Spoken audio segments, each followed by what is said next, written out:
నంద్యాల జిల్లా డోన్పట్నంలో తీవ్ర ఉద్రిక్తత చోటు చేసుకుంది. ఏడాది క్రితం నిర్మాణం పూర్తయిన టీటీడీ కళ్యాణ మండపాన్ని పరిశీలించేందుకు మాజీ మంత్రి బుగ్గన రాజేంద్రనాథ్ వస్తున్నారనే సమాచారంతో అధికారులు హడావుడిగా భవన ప్రధాన ద్వారానికి తాళాలు వేయడం రాజకీయ దుమారానికి దారితీసింది. సుమారు ఏడాది కాలంగా నిర్మాణం పూర్తయి ప్రారంభోత్సవానికి సిద్ధంగా ఉన్న టీటీడీ కళ్యాణ మండపం ఇప్పటికీ ప్రజలకు అందుబాటులోకి రాలేదు. ఈ భవనం ప్రస్తుత పరిస్థితిని పరిశీలించడానికి బుగ్గన రాజేంద్రనాథ్ రెడ్డి అక్కడికి చేరుకున్నారు. అయితే ఆయన రాకను ముందే పసిగట్టిన అధికారులు భవన గేటుకు తాళాలు వేసి అక్కడి నుంచి వెళ్లిపోయారు. ఈ సందర్భంగా తాళం వేసిన గేటు వద్దే బుగ్గన రాజేంద్రనాథ్ రెడ్డి మీడియాతో మాట్లాడారు. కూటమి ప్రభుత్వంపై నేరుగా విమర్శనాస్త్రాలు సంధించారు. కోట్లాది రూపాయల ప్రజల సొమ్ముతో నిర్మించిన భవనం ఏడాదిగా నిరుపయోగంగా ఎందుకుందని ప్రశ్నించారు. అన్ని హంగులతో సిద్ధంగా ఉన్న భవనాన్ని ప్రారంభించకుండా కాలయాపన చేయడం వెనుక రాజకీయ కారణాలున్నాయా అని నిలదీశారు.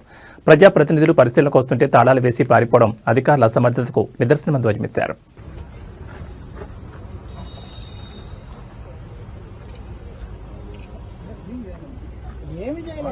ఏం లేదు